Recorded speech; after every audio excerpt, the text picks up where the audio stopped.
Good morning. My name is Suman and I am from Kolkata.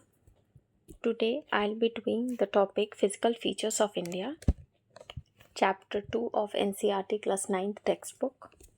So before beginning with the session, we will first have a look at the basic map of India so that we have a basic understanding of the area. Okay, so let's start. At first, when we look at the map of India, what we see? First thing that we need to remember about India is that it lies in the south. It is a South Asian country. It is in the Asian continent and it lies in the southern part of the Asian continent, and so we call it as a South Asian country. Secondly, if we talk about the borders that is touching India, so we have 7 borders that touch India. Okay, so the 7 borders that touch India, the land borders. First is Afghanistan. Approximately 98 kilometers border it touches, and it is the shortest border touching country of India. Then we have Pakistan. Then we have Bangladesh. Bangladesh 4096 kilometer approximately, and it is the longest border touching country with India. We have China. We have Nepal, Bhutan, Myanmar. Okay, so these are the countries. Next, maritime border our India touches with Sri Lanka and Maldives. Over here below Lakshadweep we find Maldives. Okay, so here we have our maritime boundaries. So 7 countries plus 2 maritime boundaries. Okay, now after this, if we have to know about some of the basic understanding of India, we need to know that first thing we know that India is the populous country in the world. It has 18% population of the whole world that resides in India itself.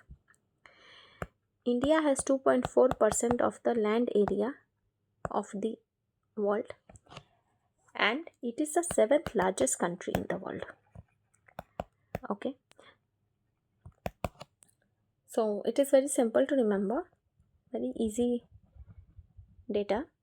Now next we will learn about the physiographic features, or the main part that we need to study in this video. If you look at the physiographic feature of India, there are the mountains in the northern part of India. Okay, these 3 mountains over here, let me draw it clearly. Let's see. Here we have Karakoram, Ladakh, Zanskar. The first is Karakoram, then we have Ladakh, then we have Zanskar. This is known as the Trans Himalayas. Okay, why do we call them Trans Himalayas? It's because they are formed before the formation of the Himalayas. After the Trans Himalayas, we have the Greater Himalayas.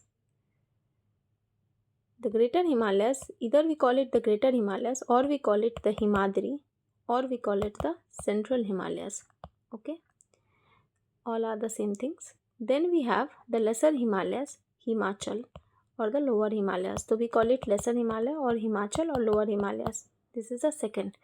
Then third chain of mountains is the Outer Himalayas or the Shivaliks.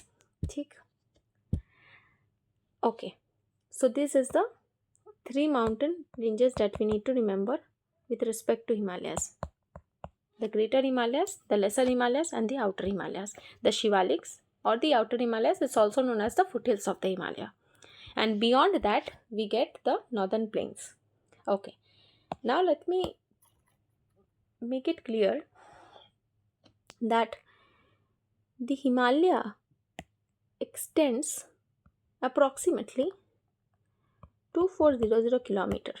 Okay, here we have Indus, here we have Brahmaputra, and in between these 2 rivers we have the Himalayas, which extends nearly 2400 kilometers. Okay, now if we look at the width of the Himalaya, the width of the Himalaya is approximately 400 kilometer when we talk about the Himalayas in the Kashmir.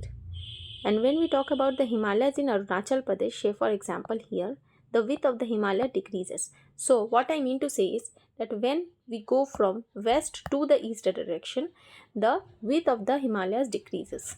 Okay, right? So here we have approximately 150 kilometer width of the Himalayas. Okay, so since you are done with this, let us move with the other part. Let me drop this first. Sorry. Okay.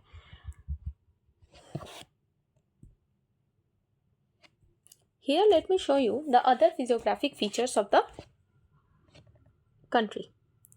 First, what we learned is that we have the northern mountains, the Himalayas. Okay, so first we learned about Himalayas. I'm just making one just to show that this is the Himalayas that we learned. Okay, right. Then over here we have Aravalis. Okay, this is the Aravali mountain ranges, and here we have the Thar desert. The Thar desert is another physiographic feature of our country. In our country, India, we find almost every physiographic feature. Himalayas, we have the Thar desert. We have this is the northern plain, okay? The northern plain. The northern plain is also a very interesting feature. Why I am saying this is because almost 25% of the population of India resides in this plain. Do you know the reason why? The reason why maximum population resides in this plain is agriculture. Because fertile land, agriculture, water availability. Because northern plains has Indus, we can say Ganga and Brahmaputra. These are the major river that make up the northern plains. Okay. So people reside here because here agriculture is done, water availability, resources are there, right?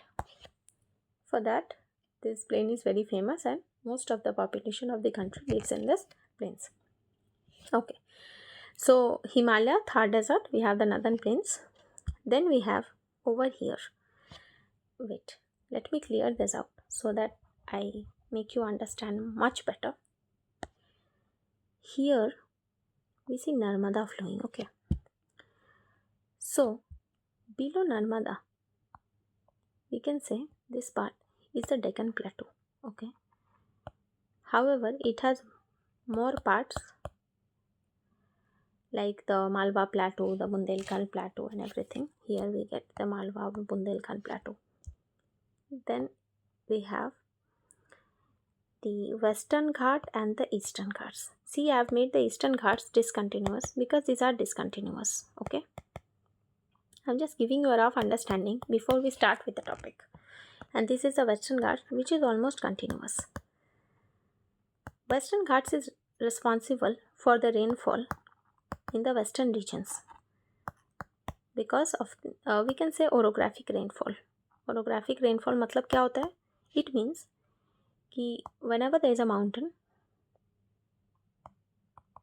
and there is a air flowing, तो जो बादल बन रहे हैं वो ये mountain uplift करके ऊपर लेके जाता है और यहाँ पे ये बादल कूल डाउन करता है एंड देन यहाँ पे बारिश करवा देता है. तो इसको हम लोग बोलते हैं विंडवर्ड साइड, जहाँ पे बारिश हो रही है. और जहाँ पे बारिश नहीं हो रही है, बिकॉज ये तो यहाँ पे शेड कर दिया पूरा रेनफॉल, अब इधर जब जा रहे तो कोई बारिश नहीं हो रही है, तो इसको हम लोग बोलते हैं levered side. Okay, simple. Climate chapter जब हम पढ़ेंगे तब इसको और अच्छे से एक्सप्लेन करेंगे. ठीक है, देन देखो इतना तो बता दिया. अब इसके बाद हम देखेंगे कि और क्या बच रहा है. अब क्या बच रहा है, देखो अब हमारे पास बच रहा है द कोस्ट. ये जो हमारे घाट्स थे उसके बाद ये कोस्ट है, वेस्टर्न कोस्टल प्लेन, और ये है ईस्टर्न कोस्टल प्लेन. ठीक है, and then we have the islands. This is the Lakshadweep group of island, this is the Andaman and the Nicobar group of islands. ये दोनों मिलके क्या बनाता है? ये दोनों मिलके बनाता है हमारा आइलैंड ग्रुप. इंडिया के पास 2 आइलैंड ग्रुप्स हैं. ओके, तो आई थिंक मोटा मोटा आपको ये समझ में आ गया है कि बेसिकली हमारा जो फिजियोग्राफिक फीचर जो हम बोलते हैं हमारे कंट्री का वो क्या है, तो वो यही है. अब हम इसको डिटेल में पढ़ेंगे.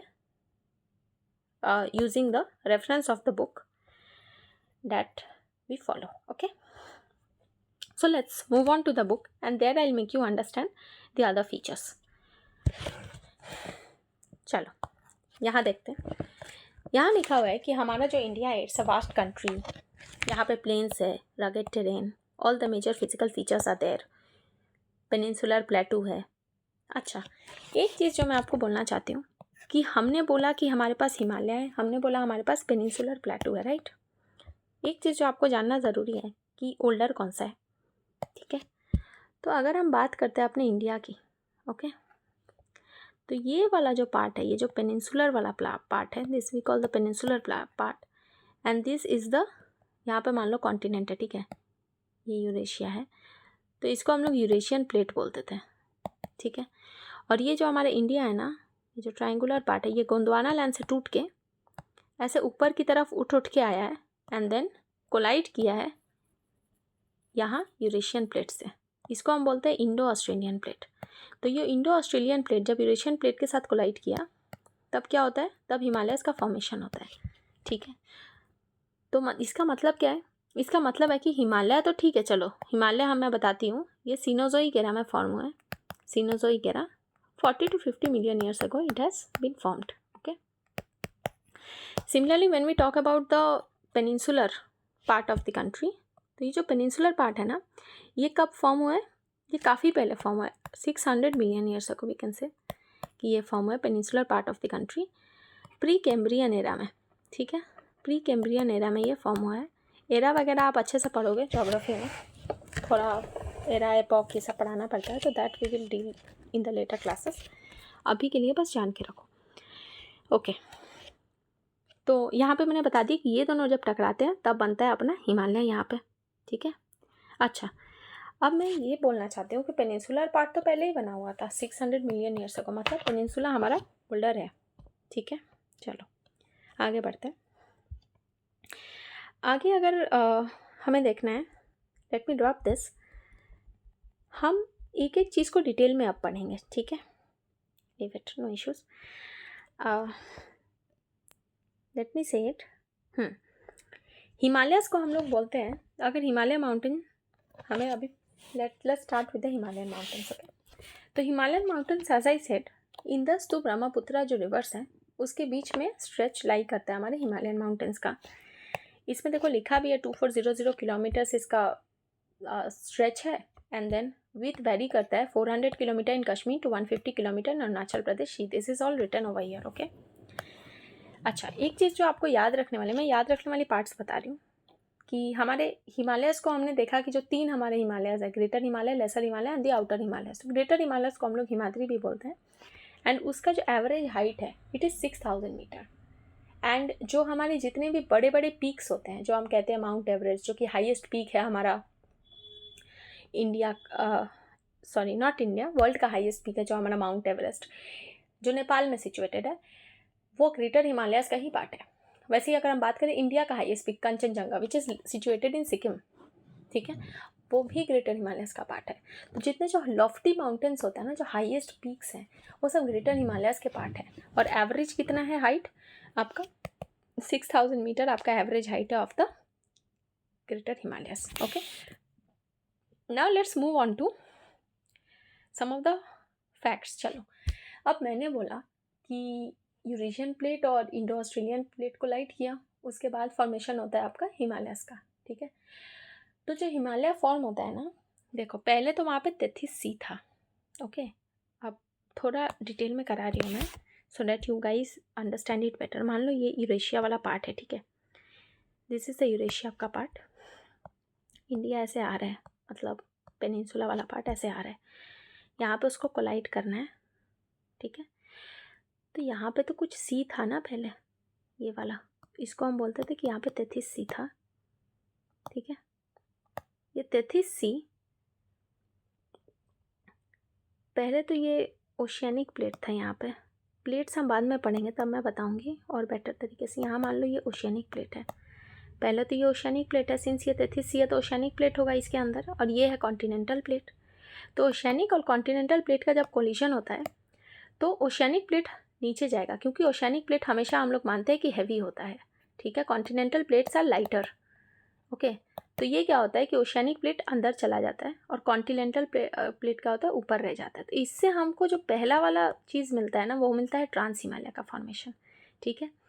और ओशियानिक प्लेट और कॉन्टिनेंटल प्लेट का जब भी कोलिजन होता है ना, तो एक चीज़ हमें ये याद रखना है कि यहाँ पे वोल्केनो का फॉर्मेशन होगा। तो इसीलिए हमें ट्रांस हिमालय में वोल्केनिक ट्रेसेस भी मिलते हैं, ठीक है। ये हमें याद रखना है। This is the only reason why we find volcanic traces in the trans Himalaya.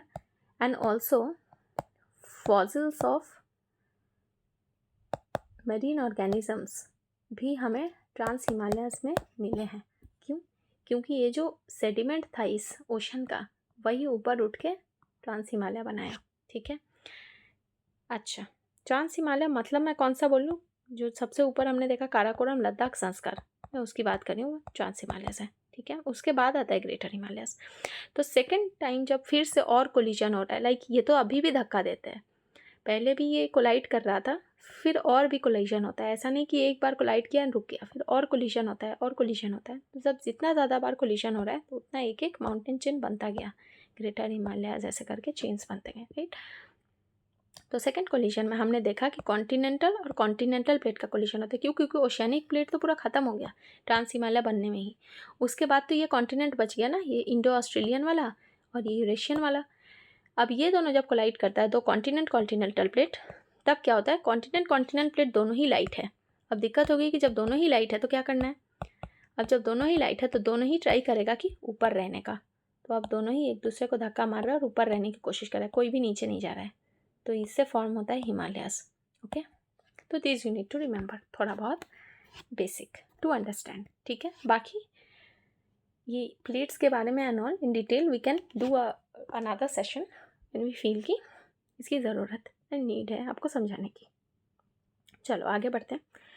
अच्छा, आगे अगर हम देखते हैं तो लेट्स सी कि अच्छा वी सी ना कि ये जो अपना हिमालय है, ये ना ग्रेनाइट से बना हुआ है, ठीक है। ग्रेनाइटिक है। क्यों ग्रेनाइटिक है? क्योंकि कॉन्टिनेंटल प्लेट हमेशा ग्रेनाइटिक होता है, ठीक है। Oceanic plate are basaltic.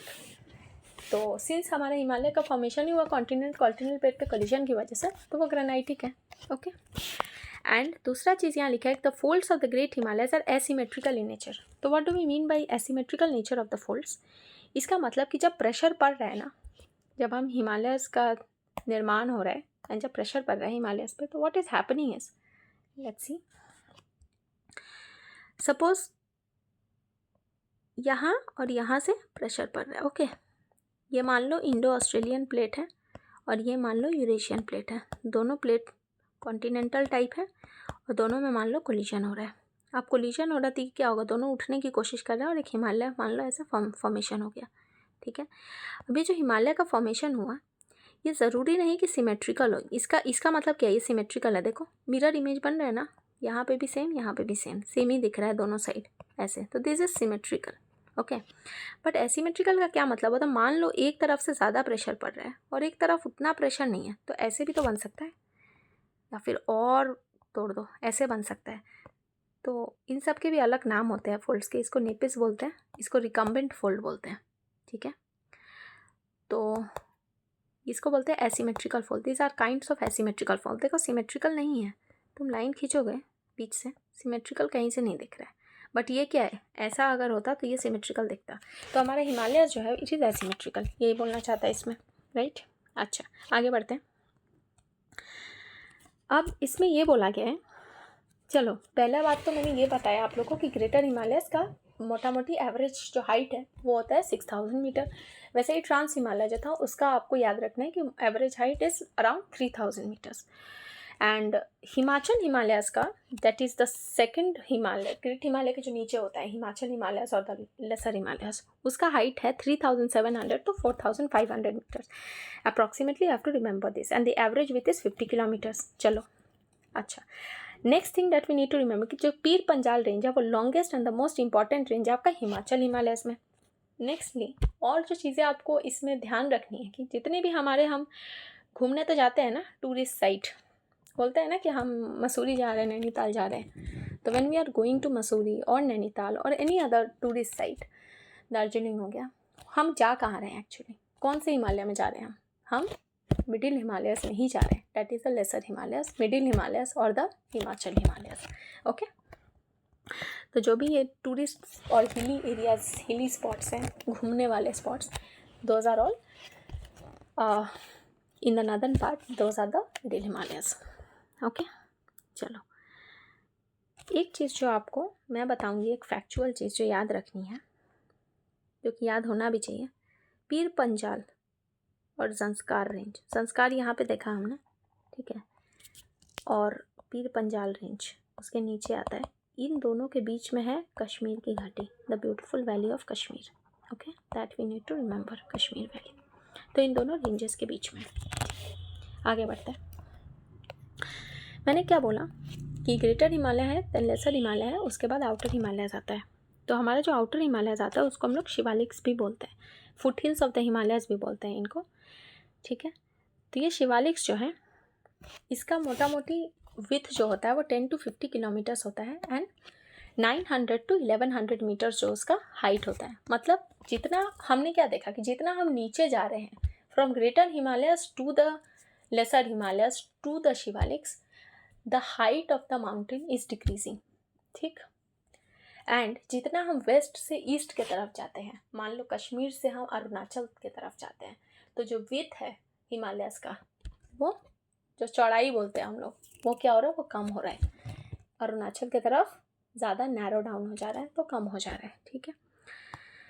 चलो, दो चीज़ें जो आपको याद रखनी है वो ये है कि the longitudinal valley lying between the lesser Himalayas, lesser Himalaya कौन सा है, जो मिडिल हिमालयस है, ठीक है, एंड द शिवालिक्स, उसको हम दून बोलते हैं। जैसे देहरादून हो गया, ठीक है, कोटली दून हो गया, ये सब उत्तराखंड में, तो इन सबको दून्स बोला जाता है। तो क्या है, ये लेसर हिमालय और शिवालिक के बीच में जो घाटियाँ प्रेजेंट है ना, उनको दून बोला जाता है। ये बस एक लोकल नाम दिया गया है दून का। वैसे ही अगर हम बोलते हैं कि ईस्टर्न साइड में जो ये सेम जो दून है, उसको वेस्टर्न साइड में हम दून बोल रहे हैं, जो लेसर हिमालय और शिवालिक्स के बीच में। सेम अगर हम इधर आते हैं ईस्टर्न साइड में, तो इसको हम लोग बोलते हैं दुआर्स, जैसे अलीपुर दुआर, राइट। तो ऐसे नामकरण किया गया है बस, बाकी डरने वाली कोई बात नहीं है। ओके, चलो इतना तो समझ में आया। तो ये था नॉर्मली जो हमने डिविजन्स देखा हिमालय का। अब एक और डिवीज़न होता है हिमालय का, वो होता है regional division of the Himalaya. देखो, रीजनल डिवीज़न ऑफ हिमालय पढ़ाने के लिए मैं थोड़ा सा अपना यहाँ नोटपैड खोल के दिखाती हूँ। रीजनल डिवीज़न ऑफ हिमालय क्या होता है। अब मान लो कि यहाँ अपना इंडिया है, ठीक है। Let me draw map, quick map, because थोड़ा सा रफ डायग्राम ज़रूरी है, अदरवाइज समझाना will be a little tough.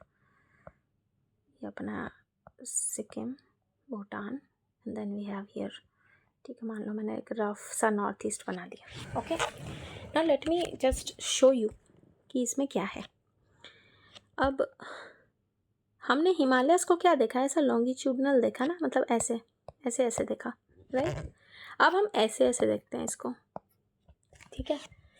Regional divisions बोलते हैं इसको, this is known as the regional division of Himalaya. अब मान लो यहाँ पे इंदस रिवर है, ठीक है, ये वाला, और यहाँ पे हमें पता है ब्रह्मपुत्र है, ठीक है। इन्हीं के बीच में लाई करता है हिमालय। ओके, डन, इतना तो वी अंडरस्टैंड। अब इंदस के और सतलज, यहाँ सतलज है, इंदस की ट्रिब्यूटरी है। मैं इसे समझाने के लिए ऐसे ड्राइंग बना रही हूँ। यहाँ है इंदस और सतलज। इंदस और सतलज के बीच में आपका जो हिमालय लाई करता है ना, उसका नाम है, एक रीजनल नेम है, दैट इज़ कश्मीर हिमालय हम बोलते हैं, या फिर पंजाब हिमालय बोलते हैं हम इसी को, ठीक है। कश्मीर हिमालय और दी पंजाब हिमालय, डन। अच्छा, सतलज रिवर, और नेपाल में काली रिवर, ठीक है, होती है। काली रिवर 3 रिवर से मिलकर बनती है, वो हम ड्रेनेज सिस्टम में पढ़ेंगे। तो काली रिवर और सतलज रिवर के बीच में आपका आता है Himachal Himalayas, Himachal Himalayas. Then Kali और तीस्ता, तीस्ता हमने देखा कि दार्जिलिंग से निकल के फिर बांग्लादेश में घुस जाती है। तो काली और तीस्ता रिवर के बीच में हम लोग इसको बोलते हैं नेपाल हिमालयस।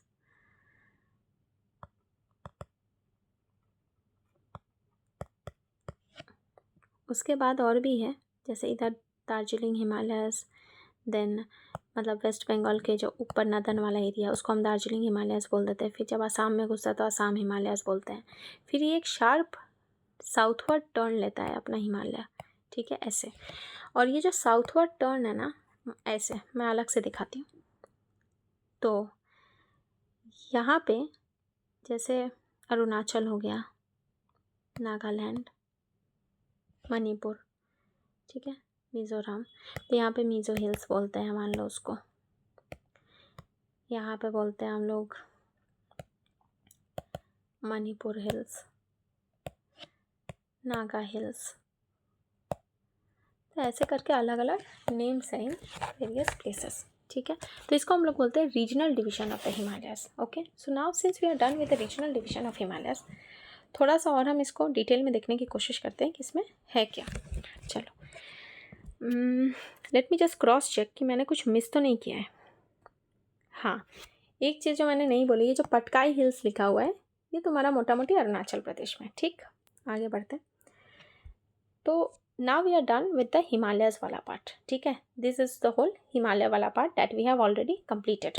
अब now let me rub this so that I can use this space for explaining the other parts. Okay, देखो उसके बाद आता है अपना next, that is the northern plains, ठीक है। हम नदर्न प्लेन्स को कैसे जानते हैं? जो मान लो नदर्न प्लेन्स का हमें समझाना है कि नदर्न प्लेन्स कहाँ है। नदर्न प्लेन्स है आपका आउटर हिमालयस या शिवालिक जो हम बोलते हैं उसके फुटहिल्स पे, उसके उससे नीचे जाओगे तो वो नदर्न प्लेन्स कहलाते हैं, ठीक है। तो नदर्न प्लेन्स जो हमारा है वो 3 मेजर रिवर्स के, आप बोल सकते हो, वजह से बना हुआ है। Indus, Brahmaputra and Ganga. यहाँ पे मेजर रोल तो गंगा प्ले कर रही है, बिकॉज गंगा के वजह से major part of the northern plain is made. और जैसा कि मैंने आपको बोला कि नदर्न प्लेन में 25% ऑफ द पॉपुलेशन भी रहती है। एंड यहाँ पे लिखा है कि area of 7 lakh square kilometre है इसका। ब्रॉड अगर हम देखते हैं तो 240 to 320 किलोमीटर ब्रॉड है और डेंसली पॉपुलेटेड है, ठीक। चलो, and most productive part of India, क्योंकि यहाँ पे एलुवियल सॉइल पाया जाता है जिसकी वजह से खेती वेती में काफ़ी मदद मिलती है। चलो आगे बढ़ते हैं। हम इसमें ये दिखाने की कोशिश करेंगे कि आखिर ये नदर्न प्लेन्स कैसे बना। इम्पॉर्टेंट है ना जानना नदर्न प्लेन्स कैसे बना। देखो, अब late me draw just rough diagram. यहाँ पे मान लो आपका वो था आउटर हिमालयस, ठीक है। लेट मी से कि this is our outer Himalayas, okay. इसके फुटहिल में हमने जब बोला कि हिमालय बन रही थी, ठीक है, तो हिमालय जब बना तो ये वाला पार्ट जब उठ रहा था हिमालय का, ये दोनों कोलिशन से, यहाँ कोलाइशन हो रहा है, यहाँ पे कोलिशन हो रहा है और ये उठ रहा है ये पार्ट, राइट। तो यहाँ पे ऐसे हिमालय बन रहे हैं। तो ये जो आउटर हिमालय बना, इन कोलिशन की वजह से ना इस एरिया में एक डिप्रेशन क्रिएट हुआ जिसको हम लोग बोलते हैं जियोसिंक्लिनल डिप्रेशन। जियोसिंक्लिनल डिप्रेशन के नाम से हम जानते हैं इसको।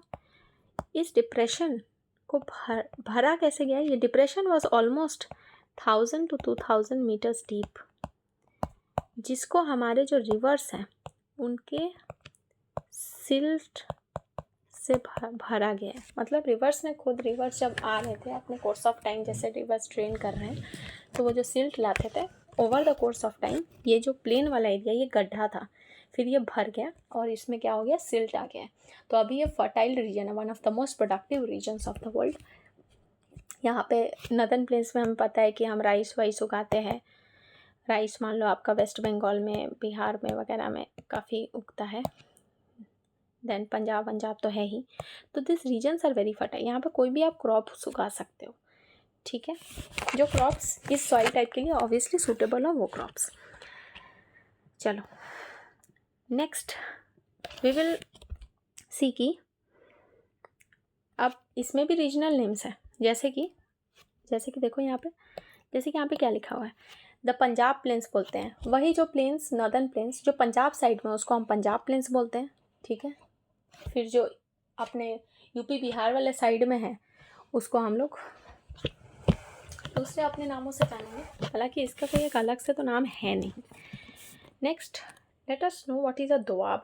Since this term is given तो मैं आपको बता देती हूँ, कोई भी अगर दो आप का मतलब क्या है, दो आप, दो मतलब टू, आप मतलब रिवर्स, तो दो रिवर्स के बीच में अगर कोई लैंड है ना तो वो लैंड काफ़ी फर्टाइल होती है ऑब्वियसली, क्योंकि यहाँ से सिल्ट आ रहा है, तो ये लैंड बहुत फर्टाइल है, तो इसको दोआब बोलते हैं। दोआब के लिए बहुत झगड़े हुए हैं पहले राजा वाजाओं के बीच में, बिकॉज वो फर्टाइल एरिया है, उसके लिए काफ़ी लड़ाइयाँ भी होती थी।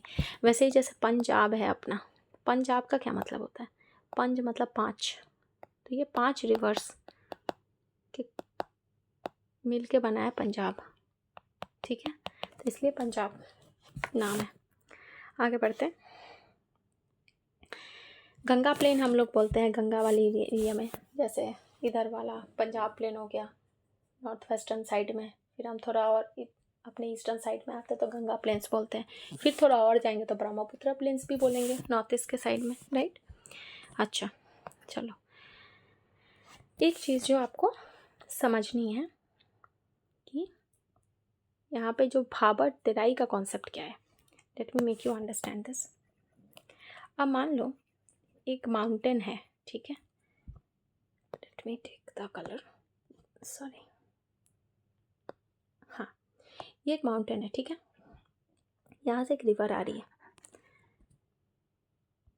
यहाँ से एक रिवर आ रही है, एंड जब ये रिवर आ रही है ये अपने साथ बहुत सारे क्या ला रही है, ग्रेवल्स है ना, बोल्डर्स, पत्थर, सैंड, सब कुछ ला रही है एक्सेट्रा, राइट, क्योंकि यहाँ पे चट्टानों से वो चट्टानों को काटती हुई आ रही है, तो ये बड़े बड़े ईंटें पत्थर लेके आ रही है नीचे, तो अब इतने बड़े जो ईंटें पत्थर ला रही है वो यहाँ पे डिपॉजिट हो जाते हैं ऑन द फुट हिल्स। क्यों? क्योंकि ग्रेविटी के बल पे इधर तो वो चल रही है नीचे ये ग्रेवल्स और बोल्डर्स, बट यहाँ से यहाँ कैसे जाएंगे, नदी का पानी इतना स्ट्रॉन्ग नहीं है कि वो इन पत्थर बड़े बड़े बोल्डर्स को अपने साथ लेके जाए, तो वो यहाँ पे डिपॉजिट हो जा रहे हैं, ठीक है। तो इस एरिया को हम लोग बोलते हैं Bhabar region, BHABAR, Bhabar region, ठीक है। यहाँ पे क्या होता है ना कि सिंस ये रिवर बोल्डर्स वगैरह इतने बड़े बड़े होते हैं कि ये जो रिवर है ना नीचे से जाने लगती है, और ऐसा लगता है कि यहाँ रिवर डिज़अपियर हो गई है, एक्चुअली डिज़अपियर नहीं होती है, बोल्डर्स के नीचे से जाती है तो दिखती नहीं है, ठीक है। अब नेक्स्ट अगर हम देखते हैं तो मान लो ये रिवर थोड़ा दूर चला, उसके बाद जहाँ पे ये रीअपियर करता है ना, ये रिवर कहीं तो रीअपियर करेगा, उस रीजन को बोलते हैं तेराई रीजन, जो कि स्वम्पी एरिया होता है काफ़ी, ठीक है, बहुत ही स्वम्पी एरिया होता है।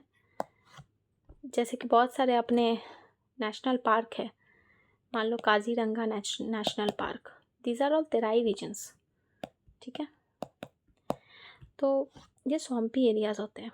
उसके बाद थोड़ा और दूर अगर रिवर गया, थोड़ा और दूर रिवर गया, ठीक, अब जब ये और दूर जा रहा है तो इसको हम लोग बोलते हैं ओल्डर एलुवियम या फिर भाबर रीजन, मतलब यहाँ पे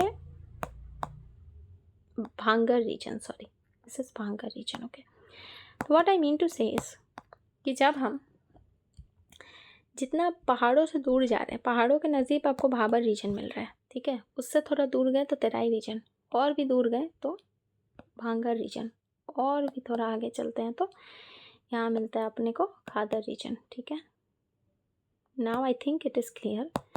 एक चीज़ समझ में आ रही होगी, कॉमन सेंस है कि जितना दूर जा रहे हैं हम उतना क्या हो रहा है, जो सिल्ट है वो फाइन होता जा रहा है, और यहाँ पे जैसा बोल्डर्स थे यहाँ पे वो फाइन सिल्ट होता जा रहा है। तो अगर मैं कॉमन सेंस से पूछूं कि सबसे फर्टाइल कौन सा होगा तो खादर रीजन होगा, तो खादर रीजन इज़ मोर फर्टाइल, और उसके बाद आता है भांगर, फिर तेराई, फिर आता है बोल्डर वाला, मतलब इसे अगर देखें तो, ठीक है।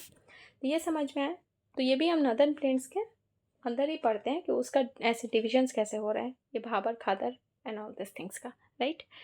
चलो I think this is clear. आगे देखते हैं कि इसमें आपको और क्या बताना है। अच्छा देखो, इसमें लिखा है कि द भांगर, जो मैंने बोला कि खादर के पहले जो भांगर आता है, तो जो भांगर है वो क्या है, वो कैल्सीरियस है। कैल्सीरियस मतलब इसमें कैल्शियम नोड्यूल्स वाले पत्थर मिलते हैं, ठीक है, कंकड़ बोलते हैं इसको। इसकी वजह से ये इतना फर्टाइल ये सॉइल रहता नहीं है, because of this presence of kankars. Okay, khadar soil is very fertile because उसमें सिल्ट, प्रॉपर फाइन सिल्ट रहता है, तो एग्रीकल्चर भी इस एरियाज़ में ही ज़्यादा होता है, ठीक। जैसे मान लो बिहार यूपी वाले रीजन जहाँ पे खादर सॉइल एकदम मस्त है, वहाँ पे अच्छा एग्रीकल्चर फसल हो रहा है, एग्रेरियन स्टेट भी है ये सब, ठीक। आगे बढ़ते हैं तो हमें मिलता है अपना प्लेटू वाला रीजन।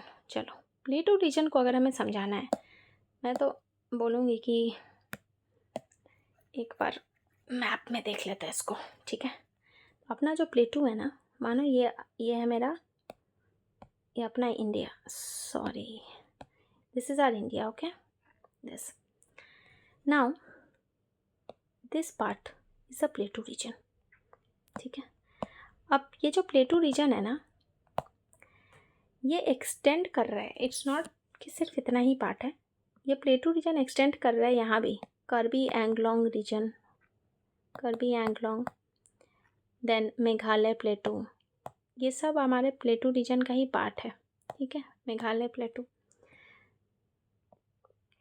यहाँ पे अपना डेक्कन प्लेटू है, यहाँ पे और भी तेलंगाना प्लेटू बोलते हैं, महाराष्ट्र प्लेटू बोलते हैं, मतलब डिफरेंट डिफरेंट नेम्स हैं। ऊपर मालवा है, बुंदेलखंड है, बाघेलखंड है, सो देयर आर, तो मोटा मोटा अगर हम बोले ना, तो हमारे इंडिया में 9 प्लेटूज़ हैं on a broader scale, okay, 9 plateaus on a broader scale.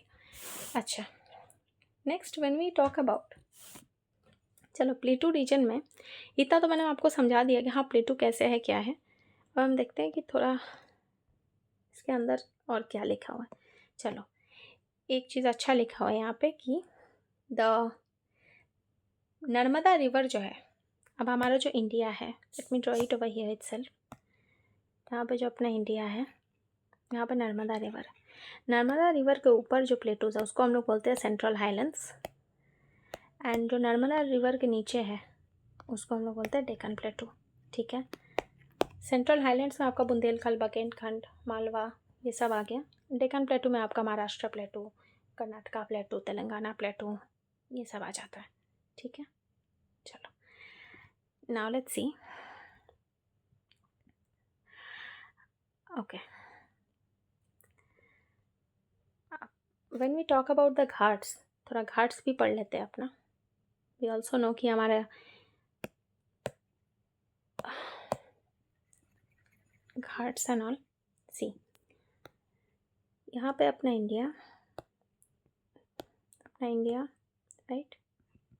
चलो, इसको हम लोग बोलते हैं वेस्टर्न घाट्स, ये जो डिसकंटिन्यूअस है ना इसको हम लोग बोलते हैं ईस्टर्न घाट्स। इतना तो समझ में आ रहा है, ये वेस्टर्न घाट्स है मतलब जो अरेबियन सी से लगा हुआ है, ये अपना ईस्टर्न घाट है जो बे ऑफ बंगाल से लगा हुआ है, ठीक है। ये डिसकंटिन्यूअस है। ईस्टर्न घाट का हाईएस्ट पीक अगर बोलेगा तो याद रखना है Mahendragiri is the highest peak of eastern Ghats, that is in Orissa, ठीक है। चलो, वेस्टर्न घाट का अगर हाईएस्ट पीक बोलेगा तो आप क्या बोलोगे, आप बोलोगे अनाईमुडी, ठीक है, अनाईमुडी केरला। एंड जहाँ पे हमारा वेस्टर्न घाट और ईस्टर्न घाट मिलता है, they both join at a point and this point is known as the Nilgiri, ठीक।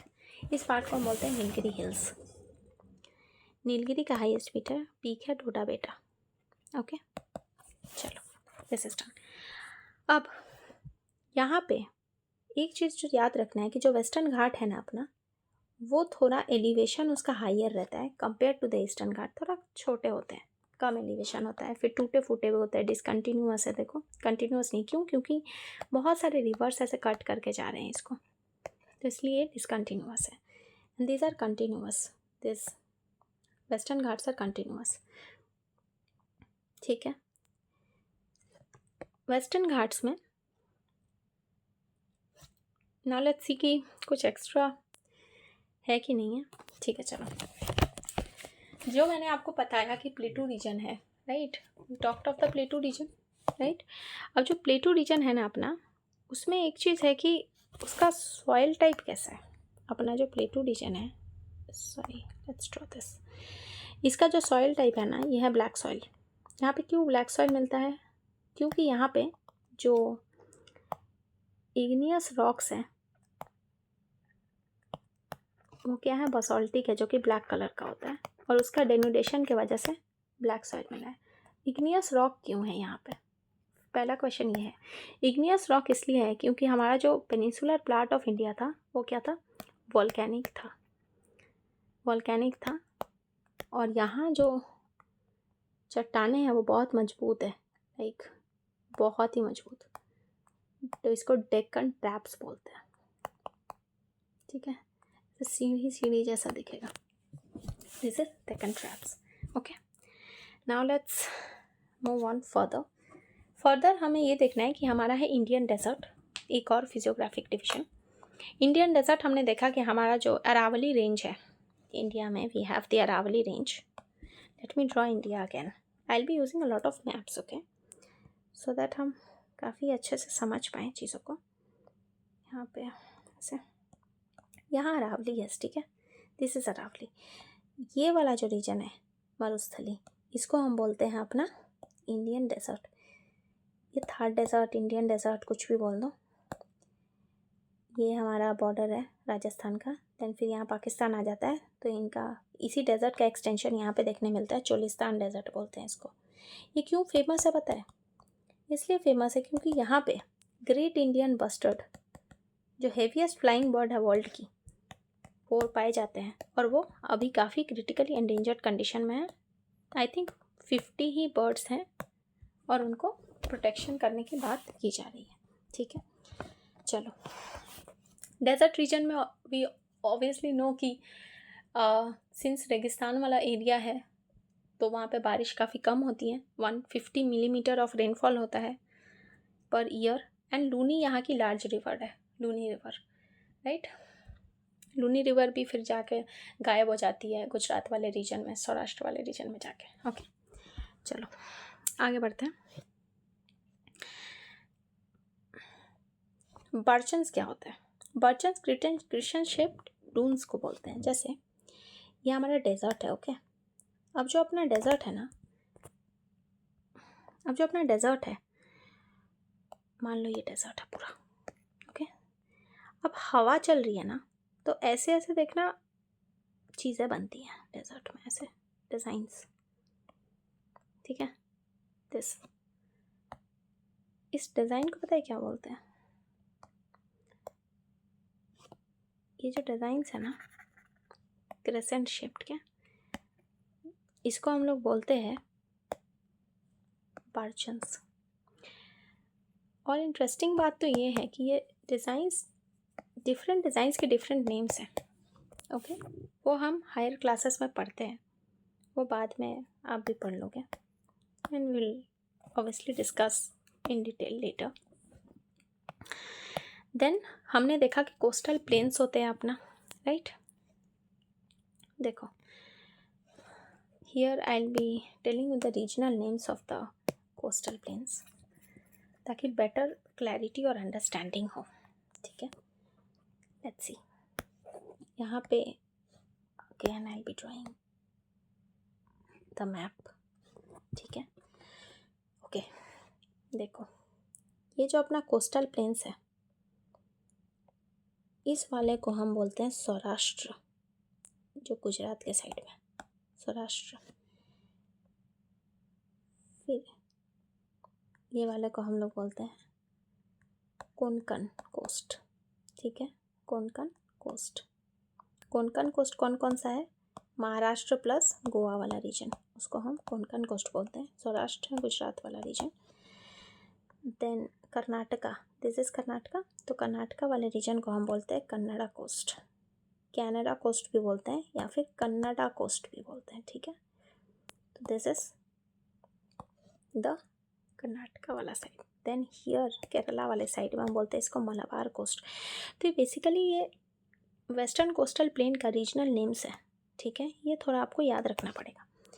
फिर यहाँ पे ये उड़ीसा वाला साइड में हम बोलते हैं उत्कल कोस्ट। हमारे नेशनल एंथम में हमने उत्कल पढ़ा है, तो Utkal is this Odisha, okay. Then Andhra Pradesh, northern Circars, इसको नॉर्दर्न सरकार्स बोलते हैं, इसको क्या बोलते हैं? Tell me. This is something that, चलो बता देते हूँ, कोरोमंडल कोस्ट। कोरोमंडल कोस्ट का एक और नाम है जो आपको याद रखना है, it is Payan Ghat. Okay right. तो ये डिफरेंट कोस्ट के नाम हो गए। तो हमने अपना कोस्ट तो पढ़ लिया। तो यहाँ पे वही चीज़ लिखा हुआ है जो हमने अभी पढ़ा। यहाँ पे एक फैक्ट है, Chilika lake is the largest salt water lake in India. ठीक है, और ये उड़ीसा में पाया जाता है, महानदी डेल्टा, याद रहेगा। चलो अब लास्ट जो हमारा फिजियोग्राफिक डिवीजन है वो था आइलैंड्स। ठीक है, तो let us continue with the islands now. तो जो हमारा आइलैंड है ना, सी अपना इंडिया है ये। ओके, यहाँ पे मोटा मोटी, और एक यहाँ पे हम बोलते हैं अंडमान एंड निकोबार आइलैंड्स है, और ये है Lakshadweep group of islands. Lakshadweep का Kavaratti is the capital. Okay, और यहाँ पे एक पाया जाता है पित्ती वाइल्ड लाइफ सेंचुरी। ये bird sanctuary, Pitti bird sanctuary. ठीक है, पित्ती एक बहुत ही स्मॉल आइलैंड है यहाँ पे, और यहाँ पे एक बर्ड सेंचुरी पाया जाता है। अनइनहैबिटेड है बट बर्ड सेंचुरी है। ठीक है, वैसे यहाँ पे अंडमान और निकोबार ग्रुप ऑफ जो आइलैंड्स हैं, अंडमान है फिर नीचे निकोबार है। ठीक है, अंडमान निकोबार। तो इसका कैपिटल है पोर्ट ब्लेयर। इसको अभी हम लोग श्री विजयपुरम भी बोलते हैं, राइट। गुड। तो this are the group of islands जो हमारे पास है। अच्छा, अब अंडमान एंड निकोबार आइलैंड्स में ही हमें बैरन आइलैंड मिलता है।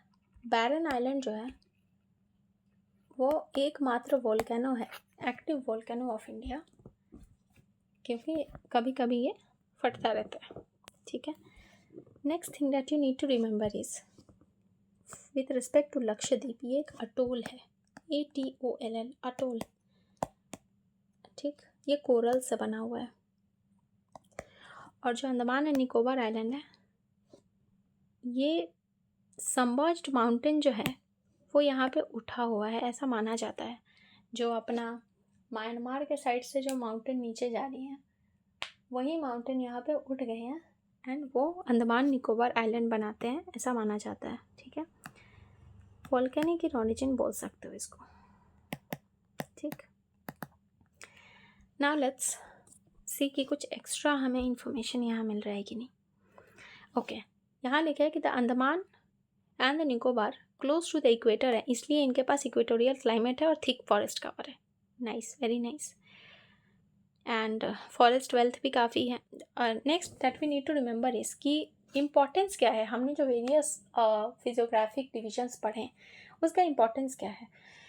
जैसे मान लो हमने माउंटेन्स पढ़ा, माउंटेन्स का क्या इंपॉर्टेंस है, बहुत इंपॉर्टेंस है माउंटेन का हमारी ज़िंदगी में। एक तो कि माउंटेन बैरियर की तरह काम करता है।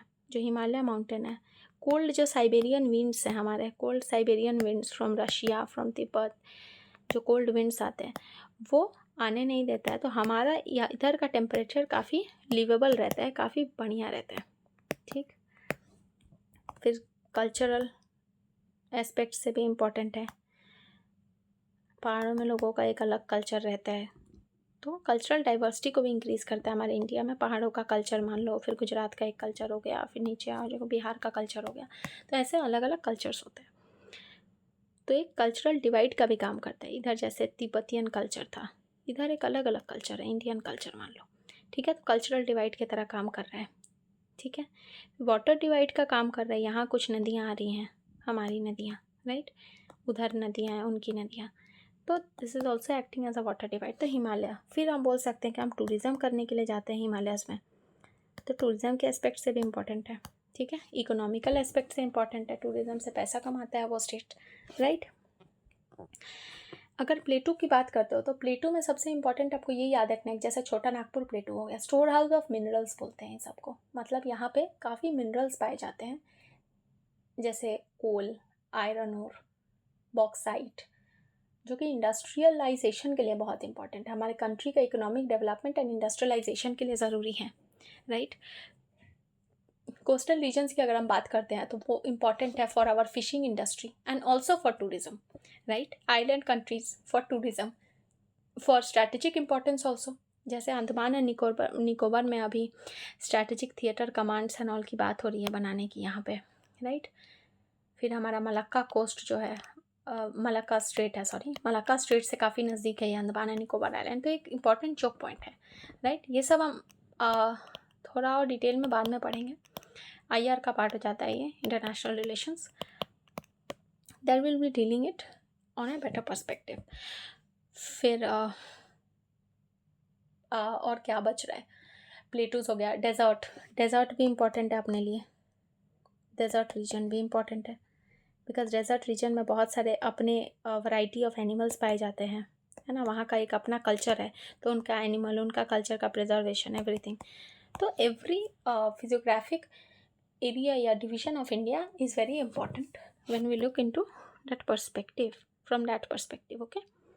Now if you guys are okay, तो हम एक काम करते हैं, छोटा सा काम, हम इस क्वेश्चन आंसर को सॉल्व करने की कोशिश करते हैं। यहाँ का MCQ, a land mass bounded by sea on 3 sides is called peninsula. हमें पता है पेनिनसुला का मतलब ही होता है 3 साइड से जो लैंड मास सी से घिरा हो, जैसे ये हो गया, इस साइड से घिरा हुआ, इस साइड से घिरा हुआ, देखो यहाँ बे ऑफ बंगाल है, अपना इंडिया, ये इंडिया है, ठीक है, बे ऑफ बंगाल है, ये अरेबियन सी है, इंडियन ओशन है, 3 साइड से घिरा हुआ है, वाटर बॉडीज है, तो ये क्या है, पेनिनसुला हो गया। अब बोलेगा कि वर्ल्ड का लार्जेस्ट पेनिनसुला कौन सा है, तो हमें याद रखना है Arabian peninsula is the world's largest peninsula, okay. Mountain ranges on the eastern part of the India forming the boundary with Myanmar are collectively called as, Purvanchal बोलते हैं उसको, क्योंकि म्यांमार हमारा किधर है, इधर, ये हमारा नॉर्थ ईस्ट है, राइट, इधर म्यांमार है, दिस इज म्यांमार, तो यहाँ अपना हिमालय बैंड ले रहा है ना, तो इसको हम क्या बोलते हैं, पूर्वांचल बोलते हैं ना, कलेक्टिवली पूर्वांचल बोलते हैं, फिर इसका अलग अलग नाम हो जाता है अलग अलग स्टेट्स में, ओके। The western coastal strip south of Goa is referred to as, Goa के साउथ में बोल रहे हैं, हमने क्या पढ़ा था कि महाराष्ट्र और गोवा में हम क्या बोलते हैं, कोंकण बोलते हैं, ठीक है। साउथ ऑफ गोवा मतलब कर्नाटका वाला रीजन क्या बोलते हैं, कन्नड़ा बोलते हैं ना, कन्नड़ा या कैनरा बोलते हैं, राइट, तो कन्नड़ा होगा। The highest peak of the eastern Ghat, हमने क्या पढ़ा है, peak of eastern Ghat is Mahendragiri in the Odisha, right. And then this are the questions, जैसे जैसे हम क्लास को करेंगे वैसे वैसे ये क्वेश्चंस भी करते रहेंगे। That's all for today, thank you so much, have a good day.